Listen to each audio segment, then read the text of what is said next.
Thanks for clicking on to the Thursday edition of Vogan's European Outlook. But before we get into the video, be sure to like, share and subscribe. I'll also have to share this video captured from Acapulco on the west coast of Mexico.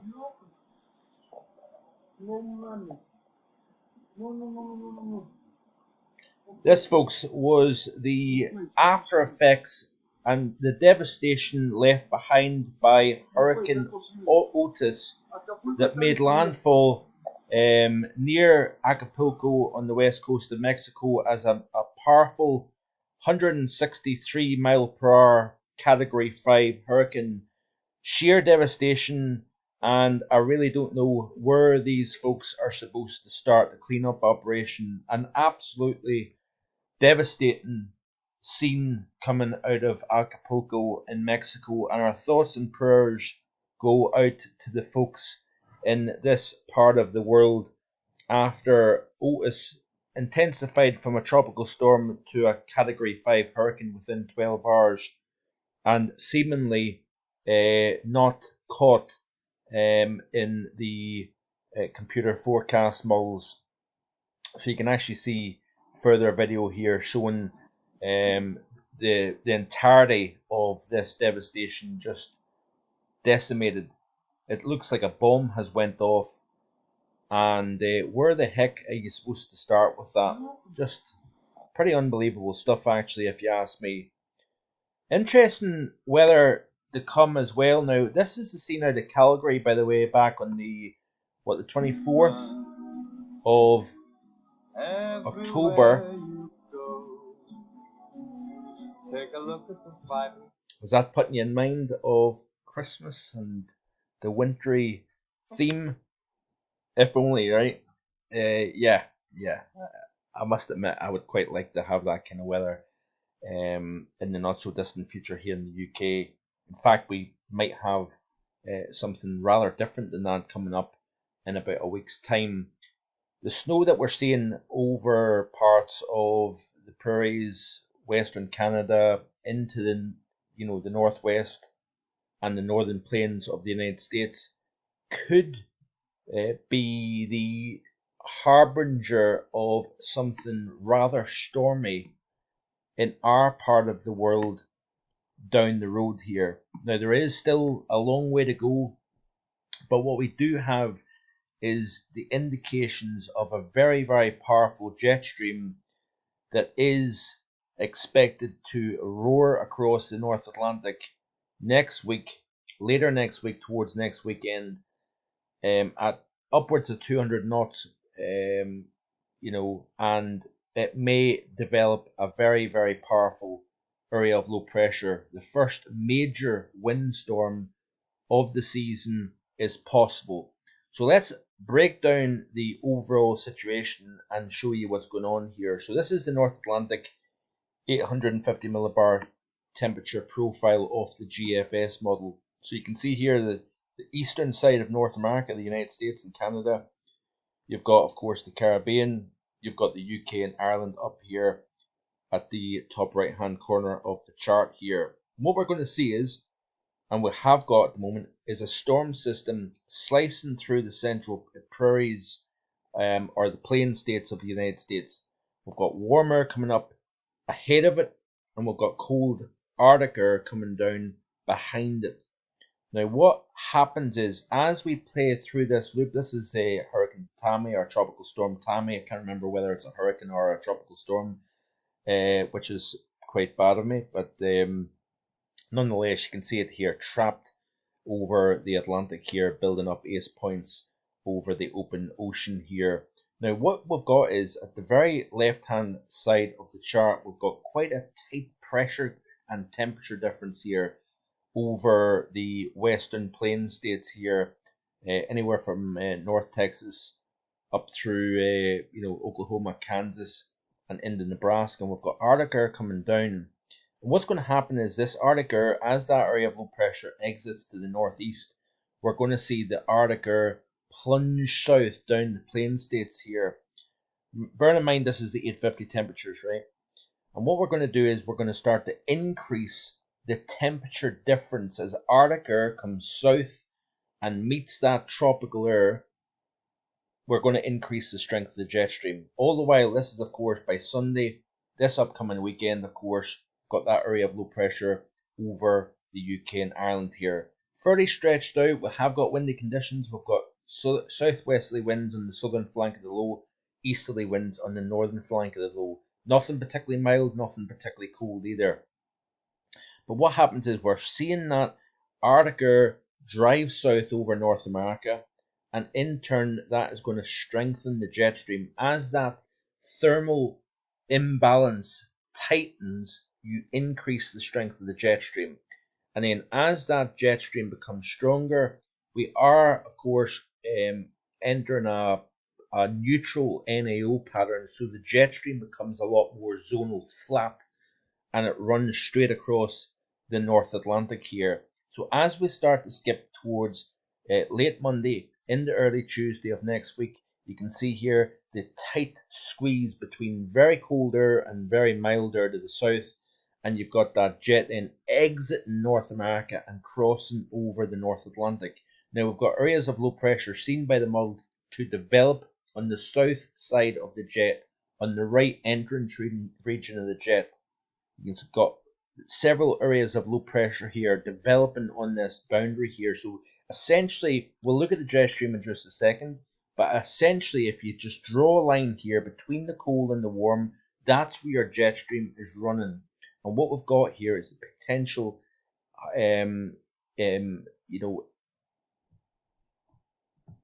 potential breeding ground for rapidly deepening areas of low pressure. And that is what the models are starting to really hone in on.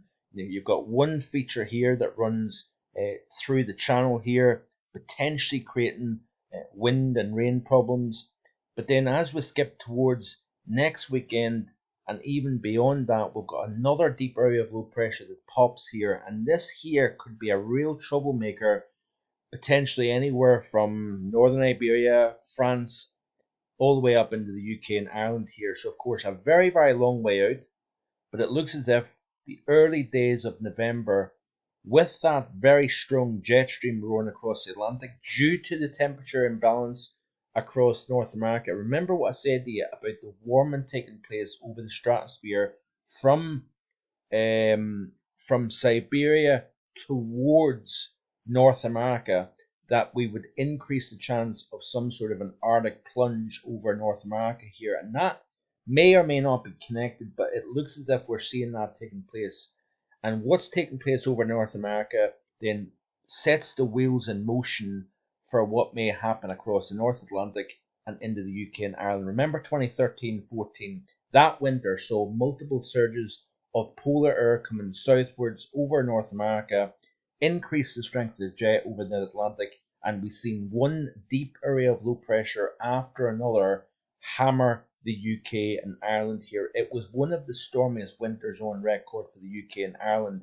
And that, folks, is something that I think we need to be really paying a close attention to with this El Nino looking like it's fairly east-based. Now, I know there's conflicting signals with the MEI supporting more of a kind of borderline between the east and the central based El Nino.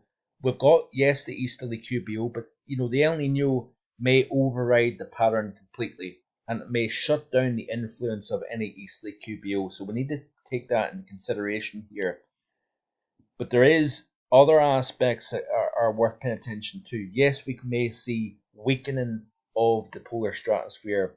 Yes, we may see stratospheric warming events, even sudden stratospheric warming events. But if that does not occur in the right side of the pole and it doesn't favour the UK, we may end up finding ourselves in a stormy pattern as opposed to a cold pattern.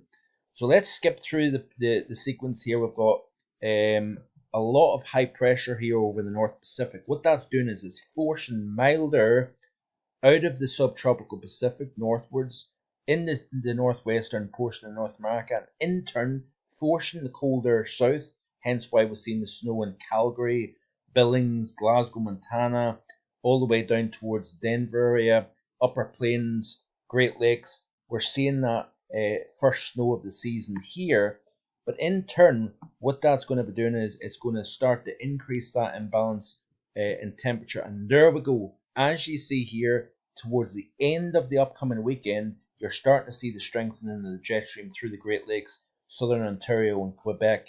Then, as you can see here, with that neutral North Atlantic oscillation, you've got a very flat east to west jet stream here, roaring across the Atlantic here.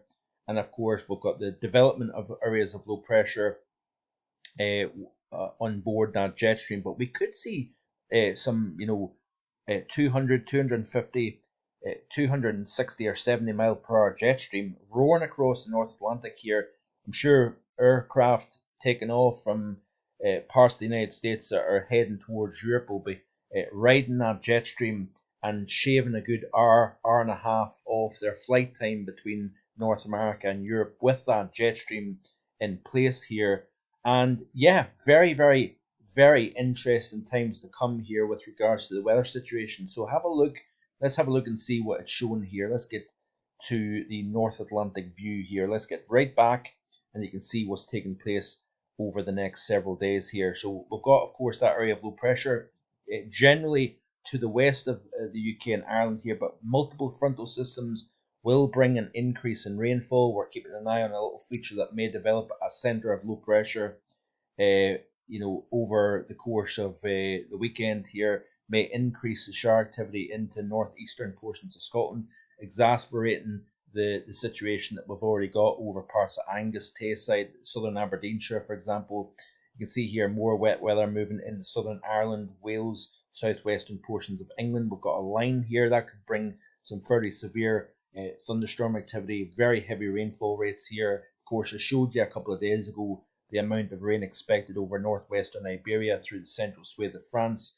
As we move into the weekend, there's that area of low pressure moving north. There's an arm of heavy rainfall moving into the same areas that have seen the heavy rain. Of course, it was only last Saturday that we've seen that tremendous flooding across the Brecon area and surrounding vicinity, even up here across the north of Scotland. We had tremendous amounts of rainfall, and it looks as if we are seeing some of that colder air provide a little bit of hill snow over the mountains of Scotland with this situation. So low pressure dominating the pattern right the way through the end of this week, through the weekend, and then even into next week. And then as we play through into next week here, folks, this is one operational model run. This is likely to change. It's likely the specifics are going to change. So there's no point in kind of taking this as gospel, but we're keeping a very close eye on some of these areas of low pressure. So even into Wednesday of next week, low pressure remaining dominant. Trailing cold front here could bring some issues with flooding rainfall, gusty winds, etc. I think it's this feature here that is exiting North America by the time we reach the middle portion of next week, riding that 200, 250 mile per hour jet stream. And then look at this here. It may skip from the warm side to the cold side of the jet stream. Of course, that is then having formed in the southern side of the jet. It's containing a lot more moisture, a lot more heat, a lot more energy. Remember that the sea surface temperature anomalies are so warm at this for the time of the year, and the situation is very, very dynamic here. Multiple areas of low pressure, as you can see on the model, by the time we reach Friday the 3rd of November here. So let's stay tuned to what the models are indicating here. Very interesting times, potentially stormy times, but even way before we get there, we've got a lot of rain to come in some places of the British Isles and Ireland over the next several days here. And you can see here, this is off the ECMWF here. You can see the area of low pressure just spiraling away close to the UK. Then that area of low pressure scoots across the North Atlantic here. Look at the central pressure dropping to 950 in millibars, 949 millibars on the southwest coast of Ireland here. This could potentially be a very troublesome storm system seen by the models towards the end of next week here. So, like I say, I'm not saying this is definitely going to happen, but it has the potential to be quite an interesting, but also disruptive system towards next week. And this all coincides with what I've been saying in recent times. If you haven't already done so, be sure to check out recent videos with regards to the big picture. Be sure to like, share, and subscribe, and I'll see you again tomorrow with more. Bye for now.